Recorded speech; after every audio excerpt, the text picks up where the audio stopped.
Hello, children. Good morning. Yeah, previously we have started packing lesson and we could do only part of that. So let us know what we have learned in that first part.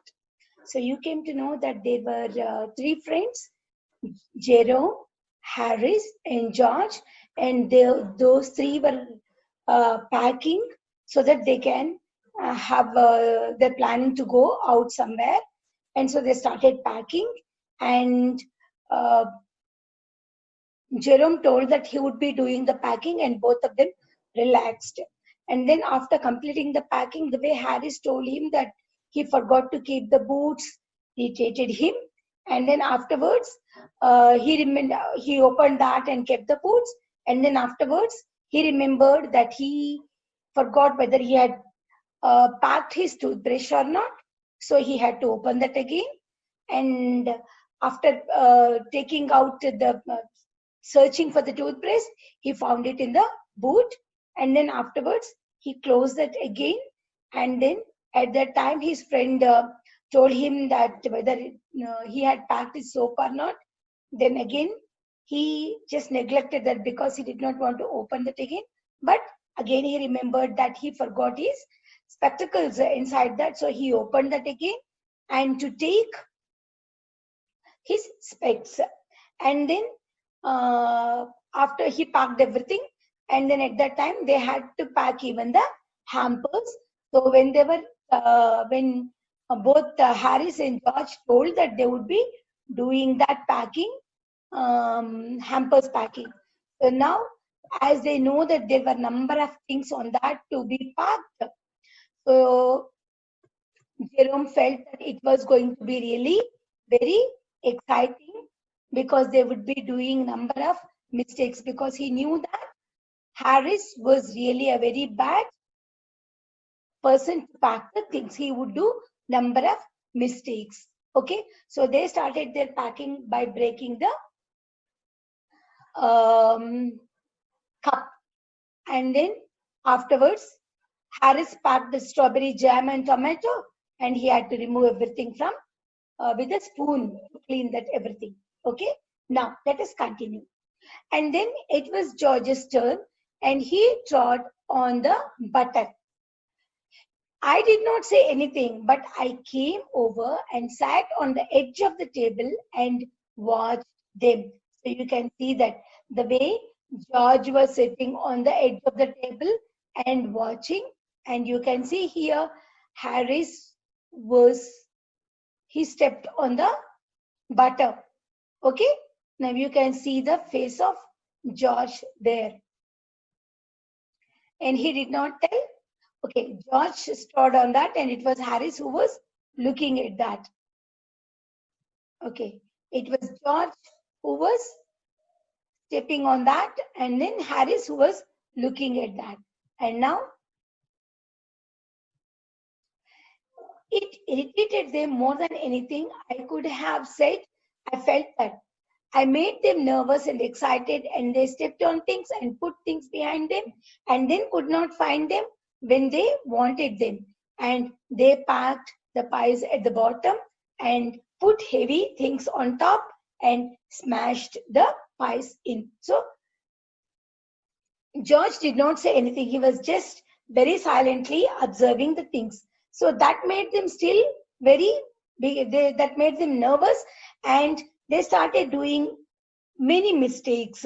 And what is that they have done? They packed all the light things below and heavy things on the top and crushed everything. Okay, now they upset salt over everything. And as for the butter, I never saw two men do more with 1 and 2 pence worth of butter in my whole life than they did. So with that butter, first when George stepped on that butter, and afterwards what else they have done, we will see that now. So Jerome was telling that he had never seen any two people making the mess of that butter, which was worth 2 pence. Okay, now what is that they have done? After George had got it off his slippers, they tried to put it in the kettle. it wouldn't go in, and what was in wouldn't come out. So they tried, after George stepped on that, they removed that and tried to keep that in the kettle. And then what happened? Whatever was there in the kettle did not come out, and they could not keep this butter in the kettle. So what did they do? They did scrap it and out at last and put it down on the chair. So they removed all that scrapped all the butter and kept that on the chair.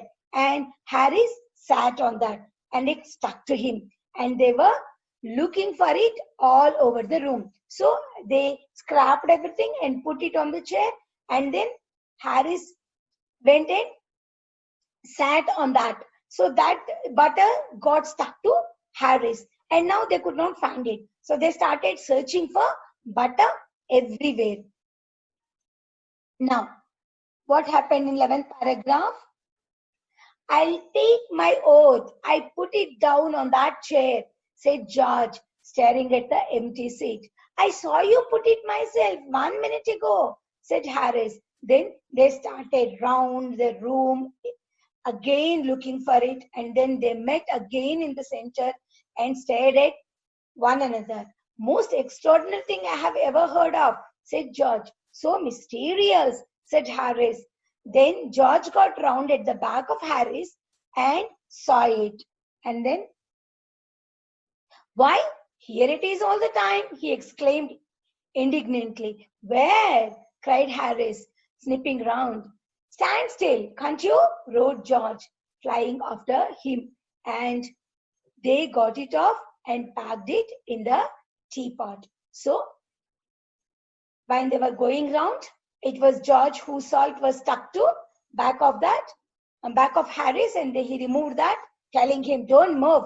And then he kept that again in the teapot. Now, that was about the mess what they did with butter. Then, Montmorency was in it all. Of course, Montmorency's ambition in life is to get into the way and be sworn at. If he can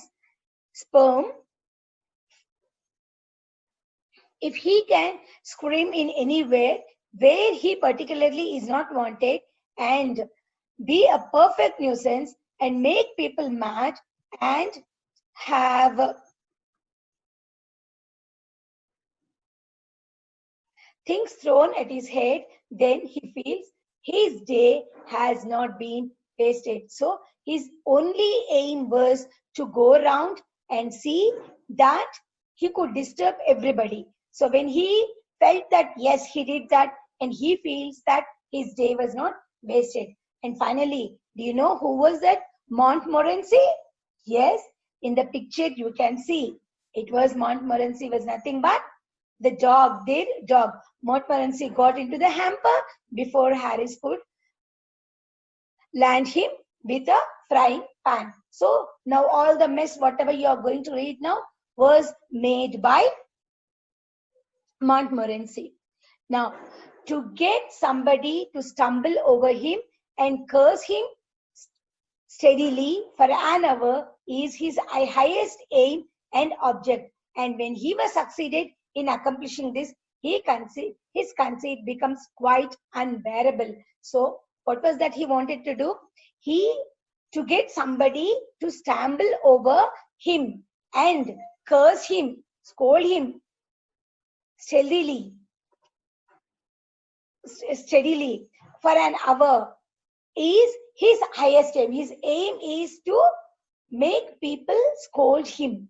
That was his main aim and main object. And when he had succeeded that, when he could make others scold him, his conceit becomes quite unbearable. That means his pride in himself, he feels very comfortable, yes, enjoyed, yes, that could satisfy his pride. So now he came and sat down on things just when they were wanted to be packed, and he labored under the fixed belief that whenever Harris and George reached out their hand for anything, it was his cold, damp nose that they wanted.